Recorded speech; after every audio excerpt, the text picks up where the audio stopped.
Hi, எல்லாருக்கும் வணக்கம்.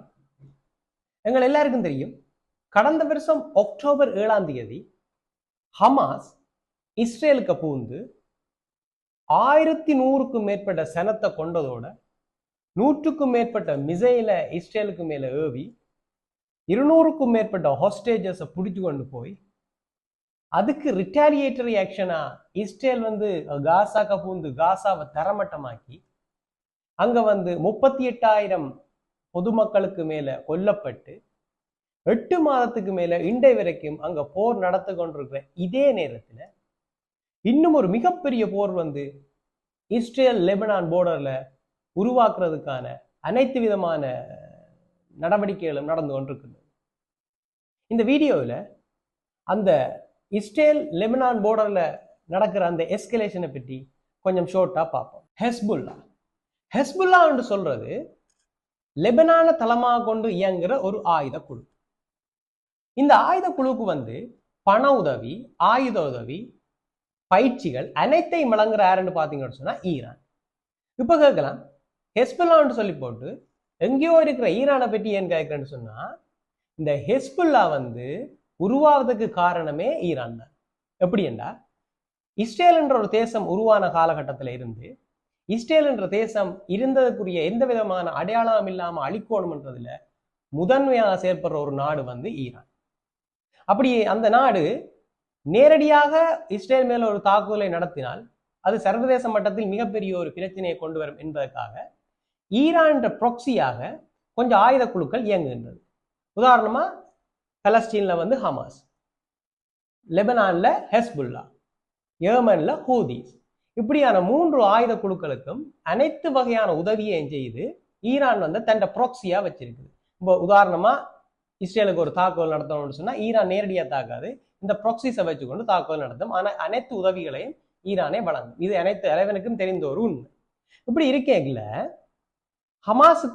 ஹமாஸ என்ற இயக்கத்தில் இருக்கிற ஒருவர் கூட உயிரோட இருக்கக்கூடாத நோக்கத்தோட அக்டோபர் 7 தாக்குதலுக்கு பிறகு இஸ்ரேல் என்ன செய்யுதுன்னு சொன்னா பாலஸ்தீனுக்குள்ள போகுது, காசா ஸ்ட்ரிப்புக்கு. அப்படி போய் அங்க ஒரு மிகப்பெரிய தாக்குதலை நடத்திக்கல ஹிஸ்புல்லா சொல்லுது, இஸ்ரேல் ராணுவம் காசா விட்டு வெளியில வர மட்டும் நாங்க இஸ்ரேல் மேல தாக்குதல் நடத்தி கொண்டு இருப்போம். அதுக்கு முதலும் போர்டர்ல 2 சைடும் ஃபயர் எக்ஸ்சேஞ்ச நடந்து கொண்டு இருப்பினோம். இவையல் துருறதும் பதிலுக்கு மாறியவே சொல்றது அப்படியா நடந்து கொண்டு இருக்கிற சின்ன சின்ன விஷயங்கள் நடந்து கொண்டு இருக்கிற இந்த நேரத்துல காசாக்க இஸ்ரேல் போனோன்னு ஹமாஸ் ஹெஸ்புல்லா இதை பெரிய அளவில் செய்வழிக்கிறது. 100கணக்கான மிசைல்ஸ், ட்ரோன்ஸ் இதுல வச்சு இஸ்ரேல் டெரிட்டரிக்குள்ள அட்ராக்ட் பண்ண வலிக்கிட்டது. இப்படி நடந்து கொண்டிருக்கிற இந்த தருணத்துல பாத்தீங்கன்னு சொன்னா 2 கிழமைக்கு முதல் ஒரு மிகப்பெரிய தாக்குதலை ஹெஸ்புல்லா இஸ்ரேல் டெரிட்டரிக்குள்ள நடத்துது. அப்படி நடத்தினோன்னு பெஞ்சமின் நெத்னியாகு, அதாவது இஸ்ரேல் பிரசிடென்ட் சொல்றார், நாங்கள் காசாக்குள்ள சென்ற நோக்கம் 80% எங்களுக்கு நிறைவேறிட்டுது.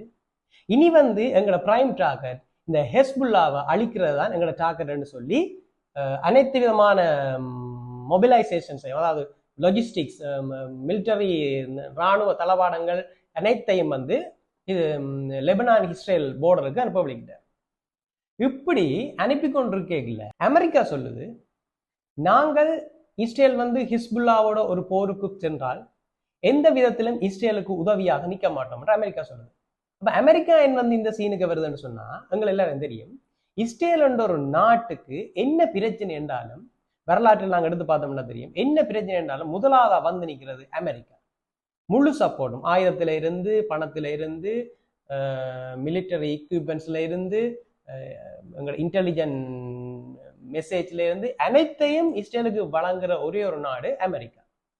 இப்ப அமெரிக்காவே சொல்லுது, இஸ்ரேல் லெபனானோட ஹெஸ்புல்லாவோட ஒரு சண்டைக்கு போனா நாங்கள் எந்த விதத்திலையும் பேக்கப் நிக்க மாட்டோம், இந்த சண்டையை தொடங்க வேணாம்னு சொல்லி அமெரிக்கா சொல்லுது.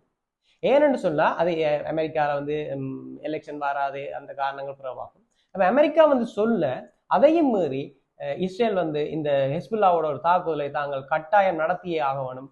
ஏன்னு சொன்னால் எந்த நேரமும் ஹிஸ்புல்லா இஸ்ரேலுக்குள்ள தாக்குதல் நடத்துறது, இதுல இருந்து தங்களை பாதுகாத்துக் கொள்றதுக்கு ஹெஸ்புல்லாக்கு எதிராக ஒரு மிகப்பெரிய தாக்குதல் நாங்க நடத்தியே ஆகும்னு சொல்லி நெத்தனியாக சொல்றேன்.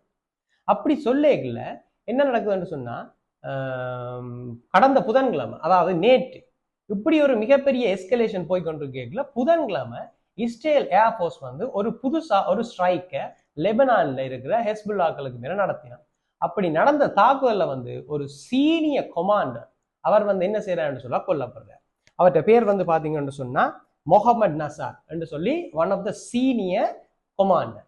அவர் கொல்லப்பட்டு முடிந்த அதே கையோட ஹெஸ்புல்லா வந்து ரிட்டாலியேட்டரி ஆக்ஷனா வந்து இன்றைக்கு நூற்றுக்கணக்கான மிசைல்ஸையும் ட்ரோன்ஸையும் என்ன செய்யறதுன்னு சொன்னா இஸ்ரேல் டெரிட்டரிக்குள்ள ஃபயர் பண்ணி விட்டு இருக்குது.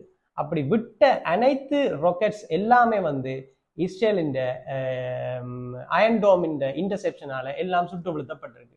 அப்படி இருந்தும் 1-2 அங்கனேக்கு போய் விழுந்து வெடித்ததுல பெரிய எந்த விதமான கேஷுவாலிட்டிஸும் இல்லை. ஆனா இவ்வளவு பெரிய தாக்குதலை வந்து ஹெஸ்புல்லா நடத்தி இருக்குது. இப்ப இதுல வந்து என்னன்னு சொன்னா அனைத்து ட்ரூப்ஸ், அதாவது ஹெஸ்புல்லா சைட்ல இருக்கிற ஹெஸ்புல்லாக்களும் அவேற ஆயுத தளபாடங்களும் இங்கால இஸ்ரேல்ல இருக்கிற இஸ்ரேல் ட்ரூப்ஸும் அனைத்து ஆயுத தளபாடங்களும் ரெடியாக காத்து கொண்டிருக்குது. நெத்னியாகு அதாவது இஸ்ரேலியன் பிரசிடென்ட் எப்ப வந்து ஒரு சொல்றாரோ உடனே வந்து லெபனானுக்கு பூந்து ஹெஸ்புல்லாக்கு மேல ஒரு மிகப்பெரிய தாக்குதல் நடத்துறதுக்கு இஸ்ரேல் வந்து ரெடியா இருக்குது. இப்ப இந்த இஸ்ரேல் இந்த தாக்குதல் நடத்துறதுக்கான அனைத்து மிலிட்டரி எக்ஸசைஸையும் அது வந்து செய்து கொண்டே இருக்குது. எப்ப உங்களுக்கு ஒரு ஆர்டர் கிடைக்குதோ உடனே என்ன செய்யும்னு சொன்னா ஹெஸ்புல்லா உள்ள லெபனானுக்குள்ள பூந்து ஹெஸ்புல்லா மேல ஒரு மிகப்பெரிய தாக்குதல் நடத்தும். அந்த மிகப்பெரிய தாக்குதல் நடந்தேக்கல இப்ப வந்து ஹிஸ்புல்லாவை பேக் பண்றது வந்து 100% ஈரான். இப்ப ஈரான் வந்து ஒரு கதைக்கு ஹெஸ்புல்லா மேல இஸ்ரேல் தாக்குதல் நடத்தேக்க இந்த போர்ல வந்து பங்கு பெற்றா அது ஒரு 3ஆம் உலக போரா வர்றத ஆராலையும் தடுக்க இயலாது. என்னன்னு சொன்னா ஈரான் வந்தா ஈரானுக்கு பேக்கப்பா வந்து ஈரான் சப்போர்ட் நாடுகள் வரும். ஈரான் சப்போர்ட் நாடுகள் வரைக்கும் இங்க இஸ்ரேலுக்கு சப்போர்ட்டா அமெரிக்கா வரும், அமெரிக்காவோட நேட்டோ வரும். இப்படி வந்து ஒரு மிகப்பெரிய 3ஆம் உலக போரை நோக்கி இந்த சண்டை செல்லக்கூடிய வாய்ப்புகள் இருக்குது. ஆகவே இந்த எஸ்கலேஷன் எங்க மட்டும் முடியும்ன்றதை பற்றி நாங்கள் பார்ப்போம். அப்படி ஏதாவது அப்டேட்ஸ் எதாவது கிடைச்சா நான் உங்களோட ஷேர் பண்ணி கொள்றேன். தற்சமயம் இஸ்ரேலுக்கும் லெபனான் போர்டர்லையும் இருக்கிற பிரச்சனை வந்து இதுதான். At the same time Lebanon காசாக்குலையும் இஸ்ரேல் வந்து தன்னை ஆபரேஷனை வந்து கொண்டு போய் கொண்டு தான் இருக்குது. காசாக்குல வந்து பாத்தீங்கன்னு சொன்னா 80% ஆஃப் த பீப்புள் வந்து டிஸ்பிளேஸ் ஆகி தான் இருக்காங்க. அதோட அங்க இருந்த பில்டிங்ஸ் எல்லாம் தரமட்டமாக்கப்பட்டிருக்குது. நாளாந்தம் நிமிஷத்துக்கு நிமிஷம் செகண்ட் அங்க உயிர் வந்து தேவையில்லாம பறி போய் கொண்டே இருக்குது. இந்த காசாவில் நடக்கிற அட்டாக் வந்து உலக நாடுகள் ஐநா அனைத்தின் எதிர்ப்பையும் மீறி இஸ்ரேல் வந்து தான் இந்த தாக்குதலை நடத்தி கொண்டிருக்கு. ஸோ இவ்வளவு தான் இந்த எஸ்கலேஷனை பற்றி நான் உங்களுக்கு சொல்ல நினைத்தது. ஏதாவது அப்டேட் வந்தா நான் வந்து உங்களோட ஷேர் பண்ணி கொள்றேன். நன்றி.